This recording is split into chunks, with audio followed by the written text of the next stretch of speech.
Hi അസ്സലാമലൈക്കും welcome back. ഇന്ന് ഞാൻ കുറേ നാളുകൾക്ക് ശേഷം ഒരു ലോങ് റെസിപ്പി വീഡിയോ ആയിട്ടാണ് വന്നിട്ടുള്ളത്. തമ്മിൽ കണ്ടതുപോലെ ഇന്നത്തെ റെസിപ്പി നല്ല പെർഫെക്റ്റ് ചിക്കൻ കറിയും ഗീ റൈസും ആണ് കേട്ടോ. ലഞ്ച് ഓർ ഡിന്നർ ഈ ഒരു കോംബോ എൻ്റെ ഫേവറേറ്റ് ആണ് കേട്ടോ. നമ്മുടെ സ്വന്തം കണ്ണൂർ സ്റ്റൈൽ ചിക്കൻ കറിയാണ്. ഇനി നേരെ വീഡിയോയിലേക്ക് പോവാം.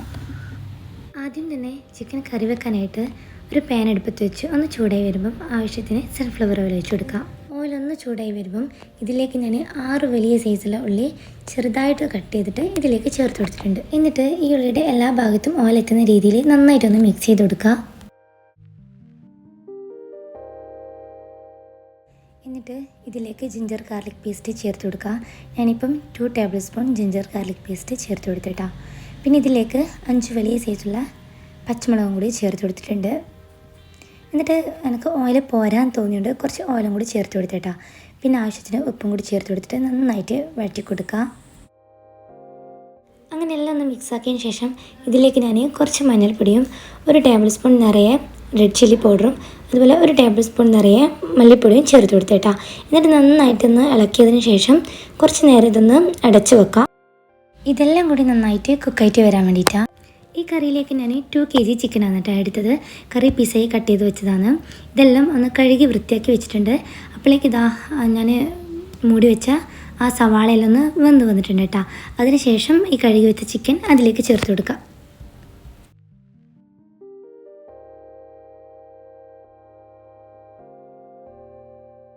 ഇതിലേക്ക് നമ്മൾ ഇപ്പം വെള്ളം ആഡ് ചെയ്ത് കൊടുക്കുകയും ചെയ്യില്ല കേട്ടോ. ഈ ചിക്കനെല്ലാം ഇതിലേക്ക് ഇട്ട് കഴിഞ്ഞാൽ ഒന്നുകൂടി ഇത് അടച്ചു വെക്കാം. ഇതിലേക്ക് ആവശ്യത്തിന് ഉപ്പും ചേർത്ത് കൊടുക്കുക. നമ്മൾ ഉപ്പ് നോക്കിയിട്ട് ആവശ്യത്തിന് ഉപ്പ് ചേർത്ത് കൊടുക്കുക. പിന്നെ ഇതിലേക്ക് ഞാനിതാ 2 ടീസ്പൂൺ പെപ്പർ പൗഡറും കൂടി ചേർത്ത് കൊടുത്തിട്ടുണ്ട് കേട്ടോ. പിന്നെ ഇതിലേക്ക് 1 ടീസ്പൂൺ കുറച്ച് ഗരം മസാലയും കൂടി ചേർത്ത് കൊടുക്കുക. എന്നിട്ട് നന്നായിട്ട് മിക്സ് ചെയ്ത് കൊടുക്കുക കേട്ടോ. പിന്നെ ഇതിലേക്ക് ഞാനിപ്പോൾ തക്കാളി ചേർത്ത് കൊടുക്കുന്നുണ്ട്. ഇത് ഞാൻ ആദ്യം ചേർത്ത് കൊടുക്കാൻ മറന്നു പോയതാട്ടോ. അതാണ് ഇപ്പം ഞാൻ ചേർത്ത് കൊടുക്കുന്നത്. ഇത് ശരിക്കും നമ്മൾ ഉള്ളിയിൽ ഇട്ട് കൊടുത്തു കഴിഞ്ഞാൽ ജിഞ്ചർ ഗാർലിക് പേസ്റ്റൊക്കെ ഇട്ടെടുത്തിട്ട് ഉള്ളി ചെറുതായിട്ടൊന്ന് വഴറ്റി വരുമല്ലോ, ആ ടൈമാണ് ഈ തക്കാളി ശരിക്കും ചേർത്ത് കൊടുക്കേണ്ടത് കേട്ടോ. പക്ഷെ ഇപ്പം ഞാൻ മറന്നു പോകാണ്ട് ചിക്കൻ ചേർത്ത് കൊടുത്തതിന് ശേഷം ഇട്ട് കൊടുക്കുന്നത്. കുഴപ്പമില്ല, നമ്മൾ വെള്ളമൊന്നും ചേർക്കുന്നില്ലല്ലോ, അടച്ച് വെക്കില്ലയ്യ. അങ്ങനെ ഇതൊന്ന് അടുപ്പ് വെച്ച് അടച്ച് ഇതിൽ നിന്ന് സ്റ്റോക്കിൽ ഇറങ്ങി വന്നതിന് ശേഷം ഞാൻ കുറച്ച് ഒരു 1/2 കപ്പ് വെള്ളം ഞാൻ ഇതിലേക്ക് ചേർത്ത് കൊടുത്തിട്ടുണ്ട് കേട്ടോ. എന്നിട്ട് വീണ്ടും ഒരടുപ്പ് വെച്ച് അടിച്ച് നന്നായിട്ട് കുറച്ചുകൂടെ കുക്കാൻ വേണ്ടിയിട്ട് വെച്ച് എന്നിട്ട് ഇതിൻ്റെ ഫ്ലെയിം ഒന്ന് ഓഫ് ചെയ്യാനായപ്പം ഞാൻ ഇതിലേക്ക് കുറച്ച് കൊറിയൻഡർ ലീവ്സും മീൻ ലീവ്സും കൂടി ചേർത്ത് കൊടുത്തിട്ടുണ്ട് കേട്ടോ. മീൻ ലീവ്സ് ഇട്ട് കൊടുത്തു കഴിഞ്ഞാൽ ഒരു എക്സ്ട്രാ ടേസ്റ്റാണ് കേട്ടോ. എനിക്ക് പേഴ്സണലി ഭയങ്കര ഇഷ്ടമാണ് അത് ചേർത്ത് കൊടുത്താലുള്ള ടേസ്റ്റ്. അതുകൊണ്ട് ഞാൻ അതും കൂടി ചേർത്ത് കൊടുത്തേട്ടാ. ചില ആൾക്കാർ മസാലയിൽ ബിരിയാണി മസാലയിൽ മാത്രം ആയിട്ട് ചേർത്ത് കൊടുക്കുന്നതാണ്. കറിയിലിട്ട് കൊടുത്താൽ നല്ല ടേസ്റ്റാട്ടാ. ചേർക്കാത്തവരുണ്ടെങ്കിൽ ഒന്ന് ചേർത്ത് വയ്ക്കോ, നല്ല ടേസ്റ്റാണ്.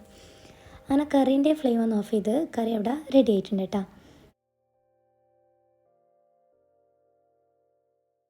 ഇനി ഇതാ ഞാൻ ചിക്കൻ കറീൻ്റെ മെയിൻ കോംബോ ആയിട്ടുള്ള ഗീ റൈസിൻ്റെ റെസിപ്പിയാണ് കാണിക്കാൻ പോകുന്നത്. അതിനായിട്ട് ഞാനൊരു പാൻ എടുപ്പത്ത് വെച്ച് അതിലേക്ക് ഞാൻ അമൂലിൻ്റെ 2 ബട്ടർ ഞാൻ ഇതിലേക്ക് പൊട്ടിച്ച് വെച്ച് കൊടുത്തിട്ടുണ്ട് കേട്ടോ. പിന്നെ നിങ്ങൾക്ക് വേണമെങ്കിൽ 2 ടേബിൾ സ്പൂൺ ചേർത്ത് കൊടുക്കുക. ഞാൻ ഇങ്ങനെ ക്യൂബായിട്ട് വരുന്നതായതുകൊണ്ട് 2 ചേർത്ത് കൊടുത്ത് ഇതിലേക്ക് ആവശ്യത്തിന് ഓയിലും കൂടി ചേർത്ത് കൊടുത്തിട്ട് എന്നിട്ട് ഓയിലൊന്ന് ചൂടായി വരുമ്പം ഒരു ചെറിയ ഉള്ളിൻ്റെ ഹാഫ് പോർഷൻ എടുത്തിട്ട് ഇതിലേക്ക് ചേർത്ത് കൊടുക്കുക കേട്ടോ. എന്നിട്ട് ഈ ഉള്ളി ഒന്ന് നന്നായിട്ടൊന്ന് ബ്രൗൺ കളർ ആയിട്ട് വരുന്നത് വരെ ഇങ്ങനെ വഴറ്റി കൊടുക്കുക.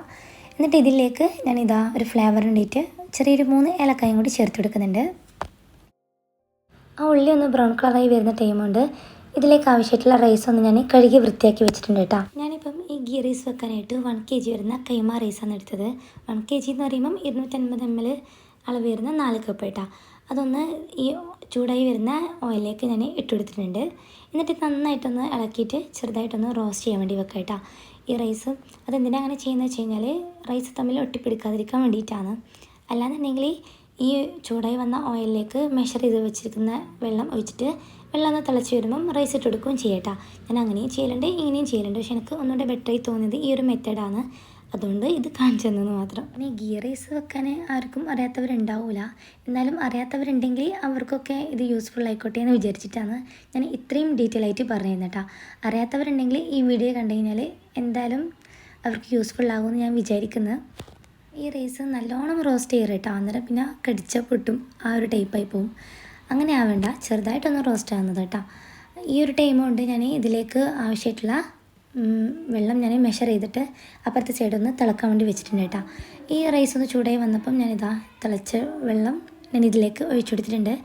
ഞാൻ 4 കപ്പ് റൈസിന് 7 കപ്പ് വെള്ളമാണ് എടുത്തത്. എന്ന് വെച്ചാൽ ഒരു കപ്പിന് 1.25 അളവ് വെള്ളം എന്നുള്ള ഇതിലാണ് ഞാൻ എടുത്തത് കേട്ടോ. ഇത് ബിരിയാണിയൊക്കെ വെക്കുകയാണെങ്കിൽ നമുക്ക് ഒരു കപ്പിന് 1.5 കപ്പ് വെള്ളം മതി കേട്ടോ. ഇതിപ്പം ഗീ റൈസ് മാത്രം ആയതുകൊണ്ട് നമ്മൾ ദമ്മൊന്നും ചെയ്യുന്നില്ലല്ലോ, അതുകൊണ്ടാണ് ഒരു കപ്പിന് 1.25 എന്നുള്ള അളവിൽ വെള്ളം എടുത്തത്. ഗീ റൈസ് വെക്കുമ്പോൾ മെയിനായിട്ട് ശ്രദ്ധിക്കേണ്ടത്, നമ്മൾ തിളച്ച വെള്ളം ഒഴിക്കുമല്ലോ, അല്ലെങ്കിൽ തിളച്ച വെള്ളത്തിൽ നമ്മൾ റൈസ് ഇട്ടോ കഴിഞ്ഞ് കഴിഞ്ഞാൽ നമ്മൾ 2 മിനിറ്റ് ഹൈ ഫ്ലെയിമിലായിട്ട് വെക്കുക കേട്ടോ. എന്നിട്ട് ഒന്ന് ജസ്റ്റ് കുക്കായിട്ട് വന്നു കഴിഞ്ഞാൽ ഫ്ലെയിം സിമ്മിലിട്ടിട്ട് ബാക്കി കുക്ക് ചെയ്തെടുത്താൽ മതി. പിന്നെ ഇതിലേക്ക് ഞാൻ ഹാഫ് പോർഷൻ ലെമൺ ജ്യൂസ് പിഴിഞ്ഞെടുത്തിട്ടുണ്ടായിന്. ഇതിലേക്ക് 3 ടീസ്പൂൺ ഉപ്പും കൂടി ചേർത്ത് കൊടുത്തിട്ടുണ്ടായിന് കേട്ടോ. നിങ്ങൾക്ക് ഉപ്പ് പോരാൻ തോന്നിയെങ്കിൽ ഒരു ഹാഫ് ടീസ്പൂണും കൂടി ചേർത്ത് കൊടുക്കുക. അങ്ങനെ നമ്മൾ നെയ്ച്ചോറ് അവിടെ സെറ്റായി കേട്ടോ. ഈ ഗീ റൈസിന് മെയിൻ കോംബോ ആയിട്ടുള്ള ചിക്കൻ കറിയും ഇവിടെ റെഡിയാണ്. അപ്പം ലഞ്ചിനാണ് ഇതുണ്ടാക്കിയത്. ഗീ റൈസ്, ചിക്കൻ കറി, സാലഡ് വിത്ത് അച്ചാർ. വാവ്, ഈ ഒരു കോംബോ പൊളിയാണ്. എന്നെപ്പോലെ ഭയങ്കര ഇഷ്ടമുള്ളവരുണ്ടെങ്കിൽ ഒന്ന് കമൻറ്റ് ചെയ്യണേ. അപ്പോൾ ഇത്രയേ ഉള്ളൂ ഇന്നത്തെ വീഡിയോ. പിന്നെ സബ്സ്ക്രൈബ് ചെയ്യാണ്ട് കാണുന്നവരുണ്ടെങ്കിൽ എന്തായാലും പ്ലീസ് ഒന്ന് സബ്സ്ക്രൈബ് ചെയ്യണേ. എന്നിട്ട് അതിൻ്റെ ബെല്ലൈക്കണും കൂടി പ്രസ് ചെയ്യുക. പിന്നെ അതിൻ്റെ ഓൾ എന്നുള്ള ഓപ്ഷനും കൂടി ക്ലിക്ക് ചെയ്യാൻ വേണ്ടി മറക്കണ്ട. എന്നാലും ഞാനിടുന്ന വീഡിയോസ് നിങ്ങൾക്ക് എല്ലാവർക്കും നോട്ടിഫിക്കേഷനായിട്ട് കിട്ടും കേട്ടോ. അതുകൊണ്ടാണ്. അപ്പോൾ ഇത്രയേ ഉള്ളൂ. ഇൻഷാ അല്ലാഹ് നെക്സ്റ്റ് വീഡിയോയിൽ അടുത്തൊരു റെസിപ്പി ആയിട്ട് വരുന്നത് വരെ എല്ലാവരോടും thanks for watching video. By.